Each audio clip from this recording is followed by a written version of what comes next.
নমস্কাৰ exam guide Assam YouTube চেনেললৈ আপোনালোকক পুনৰ স্বাগতম জনাইছোঁ। আজি আমি ষ্টাৰ্ট কৰিম ক্লাছ 10ৰ অসমীয়া পাঠ্যপুথিৰ দ্বিতীয়টো চেপ্টাৰ জিকিৰ। এই জিকিৰটো লিখিছে আজান ফকীৰে। এতিয়া জিকিৰটো পঢ়ি শুনাই দিম, তাৰপিছত আমি প্ৰশ্ন উত্তৰবোৰ কৰিম। ঠিক আছে, এতিয়া ষ্টাৰ্ট কৰিছোঁ জিকিৰ। ৰহমৰ গিৰিহত তুমি আল্লাহ চাহেবৈ, যদি কৰা দৰিয়াৰ পাৰ, চিন্তু হেৰা মোৰো মন আল্লাহৰ নামত, ভজু হেৰা মোৰো মন গুৰুৰে পাৱত, পানী মৰে পিয়াহত অগ্নি মাৰে জাৰত, খুদা ৰচুল লুকাই আছে মুমিনৰ আঁৰত। খুদা ৰচুল লুকাই আছে নকৰা বিচাৰ, মক্কাৰ দুৱাৰত বান্দা মাৰিলা সঞ্চাৰ। মক্কাৰ দুৱাৰত চাহাব জিভৈ মালে তালি, যেনে খালে হলৰ লগত দৰি কাৰত পালি। মক্কাৰ দুৱাৰত চাহাব তিৰবে নিশাত, বেহাব নোৱাৰে তাত মায়াই ভেটে বাট।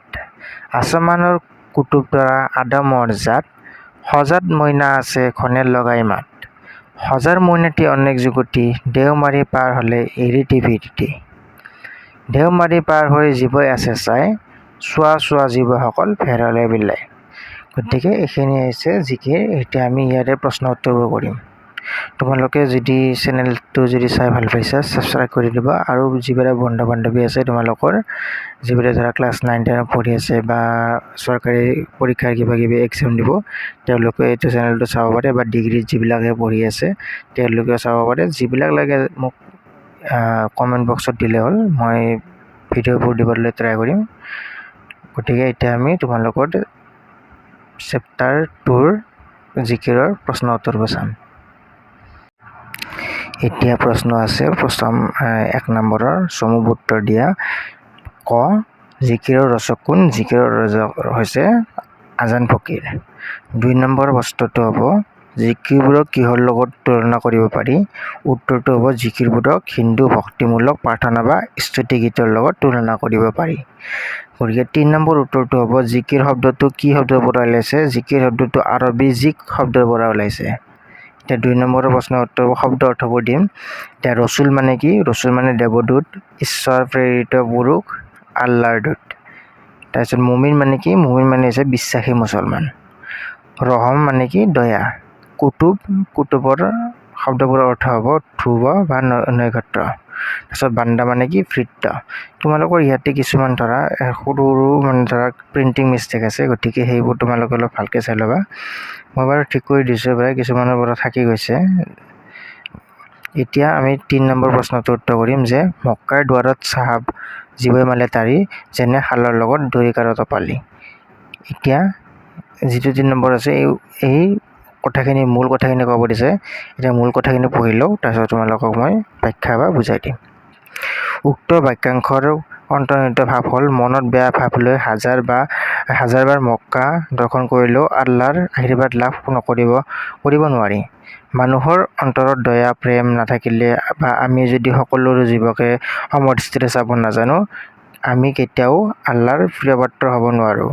এই দুনিয়াত মানুহে কিন্তু পাপ পুণ্যৰ সঠিক বিচাৰ কৰিব নাজানে। বহুতে ভাবে মক্কা দৰ্শন কৰিলে পুণ্য অৰ্জন কৰি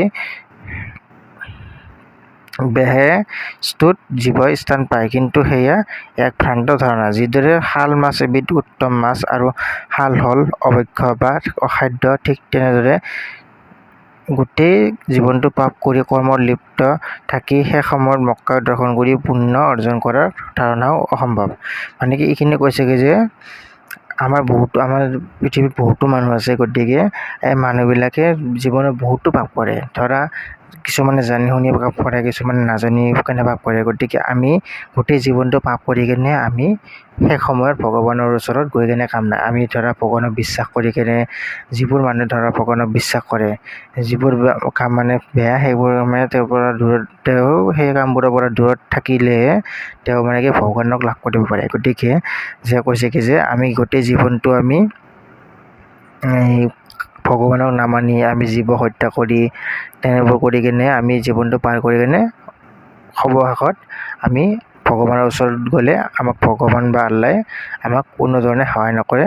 যেনেদৰে ধৰা কি বুলি কয় শাল যিটো আছে শাল মাছৰ যেনে যিমান হ'লেও মানে কামত নাহে কিমান ডাঙৰ হ'লেও কোনো নাখায়। গতিকে তেনেদৰে কৈছে কি যে ভগৱানো তেনেকুৱা ধৰণৰে যে ভগৱানে যেতিয়া ধৰা আমি ভগৱানক ধৰা মানি কিনে আমি যদি পূজা কৰোঁ ভগৱানে আমাক লগ দিব চেষ্টা কৰিব, আমাক সহায় কৰিব। কিন্তু আমি ভগৱানক যদি নামানো ধৰা দৰকাৰ হ'লে মাতো তেতিয়া ভগৱানে আমাক ফিৰি নাচায়।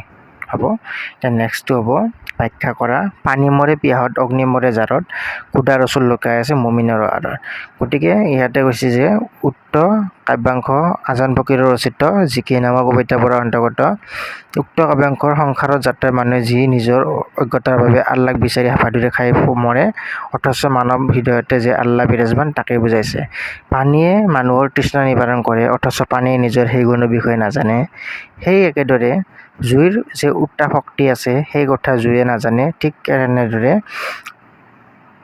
আপোন হৃদয়তে অৱস্থিত ভগৱানক নিজৰ অজ্ঞানতাৰ বাবে মানুহে চিনি নাপায়। অৰ্থাৎ ভগৱানক বিচাৰি আমি দূৰলৈ যোৱাৰ প্ৰয়োজন নাই। অৰ্থাৎ কি কৈছে এইখিনি যে পানী যিবিলাক আমি যে পানী খাওঁ সেই পানীয়ে নিজৰ যে ইমান এটা গুণ আছে যে আমি পানী নোখোৱাকৈ জীয়াই থাকিব নোৱাৰোঁ। গতিকে সেই গুণটো পানীৰ যিমান এটা অমৃত এটা গুণ আছে সেই পানীয়ে গম নাপায়। তেনেদৰে জুয়েও নিজৰ গুণৰ বিষয়ে গম নাপায় যে জুয়ে সকলো বস্তুকে ধ্বংস কৰি দিব পাৰে। গতিকে জুয়ে নিজৰ শক্তিটোৰ বিষয়ে গম নাপায়। গতিকে এইটো কৈছে কি যে ইয়াৰ জৰিয়তে আমি মানে কি আমি ভগৱানক ক'তো বিচাৰি যাব নালাগে। ভগৱান আমাৰ নিজৰ মনতে আছে। আমি বাছ ভগৱানক ভালদৰে মানি চলি আমি নিজৰ কৰ্মবোৰ কৰি যাব লাগে আৰু কৰ্মবোৰ কৰি কিনে আমি ভগৱানক লাভ কৰিব পাৰোঁ। আমি ক'তো ধৰা মন্দিৰ মছজিদ এইবিলাকত বিচাৰি গৈও আমি ভগৱানক লাভ কৰিব নোৱাৰোঁ। কেৱল আমাৰ ভগৱান আছে আমাৰ মনতেই। গতিকে আমি মনটো পৰিষ্কাৰ কৰি আমি ভগৱানক লাভ কৰিব পাৰোঁ। কটো হ'ল এবাৰ খটো উত্তৰ। মক্কাৰ দুৱাৰত চাহাব তিৰবিনী নিঘাত বেহাব নোৱাৰে তাত মায়া ফেটে বাট। ইয়াতে কৈছে কি যে উক্ত কাব্যাংশ আজান ফকীৰৰ ৰচিত জিকিৰ নামৰ কাব্যাংশৰ পৰা অন্তৰ্গত। কাব্যাংশত উল্লেখিত তিৰবিনী ঘাট দেখাৰ মক্কাৰ যে এখন পবিত্ৰ তীৰ্থভূমি তাকে বুজাইছে। কিন্তু যাৰ অন্তৰত ধৰ্মভাৱ থাকে বা যিজনে আল্লাহৰ দৰ্শন পাব বিচাৰে তেওঁহে মক্কালৈ যাব বিচাৰে। আল্লাহ ভগৱানৰ সান্নিধ্য লাভ কৰিবলৈ মানুহে সংসাৰৰ মায়া মোহ ত্যাগ কৰিব পাৰিব লাগিব। কিন্তু সংসাৰৰ মায়া মোহে আমাক এনেদৰে আচ্ছন্ন কৰি ৰাখে যে ভগৱানৰ সান্নিধ্য লাভতকৈও মানুহে পাৰ্থিৱ সুখ ভোগাতহে বেছিকৈ গুৰুত্ব দিয়ে। মানৱ জীৱন যে ক্ষণস্থায়ী বা সংসাৰ যে দুদিনীয়া সেই কথা মানুহে কেৱল মায়াৰ বান্ধনত বান্ধ খাই থাকে বাবে উপলব্ধি নকৰে। কিন্তু প্ৰকৃত শান্তি কেৱল ভগৱানৰ চিন্তা কৰিহে লাভ কৰিব পাৰি। গতিকে এইটোৱে কৈছে কি যে আমি ভগৱানক ক'তো বিচাৰি যাব নালাগে। ভগৱান আমাৰ লগতে থাকে। গতিকে আমি বাছ ভগৱানক ভালদৰে স্তুতি কৰিব লাগে। অৰ্থাৎ মানে কি যে আমি ক'তো ভগৱানক মছজিদ বা মন্দিৰত বিচাৰি গৈ কাম নাই। ভগৱানে আমাৰ মনতে থাকে। গতিকে আমি নিজৰ ভাল কামবোৰ কৰি যাব লাগে। কৰি গ'লে আমি ভগৱানক লাভ কৰিব পাৰোঁ। যেনে ধৰক আমি বহুতো মানুহে এই ভগৱানক বিচাৰি যিবিলাক ধৰা মছজিদ আছে বা তীৰ্থস্থান আছে সেইবিলাকত যায়। বা আমাৰ হিন্দুৰ লোকসকলে ত্ৰিবেণী ঘাট অৰ্থাৎ তিনিটা নদীৰ য'ত মানে লগ হৈ তাত গৈ কেনে ভগৱানক ধৰা ভগৱান আছে বুলি বিশ্বাস কৰি তালৈ যায়। গতিকে সেইটো নহয় যে আমি ভগৱানক তাত বিচাৰি গ'লেও নাপাওঁ। কিন্তু আমি যদি মনটো ভালে ৰাখি মানুহক সহায় কৰি ধৰা মানুহক মৰম চেনেহ কৰি জীৱ জন্তু হত্যা নকৰি মানুহক ধৰা ভালকৈ শুশ্ৰূষা কৰোঁ তেতিয়া আমি ভগৱানক আমি নিজৰ মনতে লাভ কৰিব পাৰোঁ বুলি কৈছে। এবাৰ নেক্সট হ'ব সজাৰ মইনাটি অনেক যুকুতি দেওমাৰি পাৰ হ'ল এৰিটি বিৰিটি। এতিয়া উদ্ধৃত কাব্যাংশৰ আজান ফকীৰৰ ৰচিত জিকিৰ নামৰ কবিতাৰ অন্তৰ্গত। সংসাৰ মায়াৰে আৱৰা সংসাৰ মায়াক আমাক এইদৰে আৱৰি ৰাখিছে যে আল্লাহ চিন্তাতকৈ পাৰ্থিৱ সুখ ভোগাতহে জীৱ জন্তু ব্যস্ত হৈ পৰে। মানৱ জীৱনৰ ক্ষণস্থায়ী কথা সেয়ে জীৱই পাহৰি যায়। কিন্তু মৃত্যুৰ লগে লগে পাৰ্থিৱ সুখৰ মোনা স্বৰূপ সকলো বস্তুৱেই হৈ পৰে মূল্যহীন। মৃত্যুৰ লগে লগে আত্মাই শৰীৰ ত্যাগ কৰি সংসাৰৰ বন্ধনৰ পৰা মুক্ত হৈ আল্লাহৰ ওচৰলৈ গুচি যায়। আত্মা দেহত থকালৈকে আমি জীৱন্ত। আত্মাহীন শৰীৰৰ মূল্যহীন। সেয়েহে খন্তেকীয়া মানৱ জীৱনত অহংকাৰ ত্যাগ কৰি আল্লাহৰ নাম স্মৰণ কৰি আত্মাৰ মুক্তি কামনা কৰাই জীৱনৰ প্ৰধান কৰ্তব্য। ইয়াতে কি কৈছে যে আমি ধৰা সকলো জীৱই এদিন মৰিব লাগিব। আমি জন্ম পাইছোঁ গতিকে আমি মৰিব লাগিব। গতিকে আমি আমি জীয়াই থকা সময়খিনি আমি ভগৱানক ভালদৰে সেৱা কৰিব লাগে বা মনেদি আমি সেৱা কৰি ভগৱানক আছে বুলি আমি বিশ্বাস কৰি আগুৱাই যাব লাগে। আমি ধৰা গোটেই জীৱনটো বিভিন্ন ধৰণৰ পাপ কৰিছোঁ, পাপ কৰি কেনে অৱশেষত যেতিয়া আমাৰ মৃত্যুৰ সময় আছে তেতিয়া ভগৱানক স্তুতি কৰিছোঁ, সেইটো নহয়।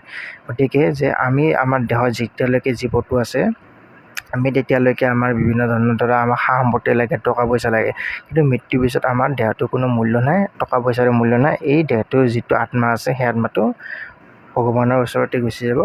গতিকে আমি কবিয়ে সেইবাবে কৈছে যে আমি এই পাৰ্থিৱ সুখ যেনে ধৰা টকা পইচা সেইবিলাক আমাক জীৱনত লাগে হয়, কিন্তু আমি তাৰ প্ৰতি আমি একদম সেইটোতে আমি লাগিব বুলি ভাবিব নালাগে। আমি ভগৱানক একান্ত মনে সেৱা কৰিব লাগে, যাতে আমি ভগৱানক লগ ধৰিব পাৰোঁ বা ভগৱানে আমাক কৃপা কৰিছে। এতিয়া নেক্সট আছে সমাৰ্থক শব্দ। চিন্তু, ঘাট, পিৰিত, আসমান, দৰিয়াস, পিয়া, বাট, ফেল। এতিয়া চিন্তু মানে হ'ব ভাবোঁ, ঘাট মানে নদীৰ পাৰ, পিৰিত মানে প্ৰীতি, আসমান মানে আকাশ বা গগন, দৰিয়া মানে সাগৰ বা নদী, পিয়াহ মানে তৃষ্ণা, বাট মানে ৰাস্তা আৰু ফেল মানে মৃতদেহ। গতিকে এইখিনি হৈছে আমাৰ যিটো জিকিৰ আছে, জিকিৰৰ মূল কথাখিনি তথা প্ৰশ্ন উত্তৰ। গতিকে কেনেকুৱা লাগিল তোমালোকে কমেণ্টত দিবা, তাৰোপৰি লাইক আৰু ছাবস্ক্ৰাইব কৰি দিবা, আৰু তোমালোকৰ যিবিলাক ফ্ৰেণ্ড আছে সেইবিলাকো শ্বেয়াৰ কৰি দিবা। এতিয়া মই ষ্টাৰ্ট কৰিছোঁ নতুনকৈ চেনেলটো, লাহে লাহে ধৰা ডেইলি ভিডিঅ'বোৰ দি থাকিম। গতিকে তোমালোকে হেল্প কৰিবা যিমান পাৰা, আৰু যিবিলাক লাগে কৈ দিবা। ধন্যবাদ।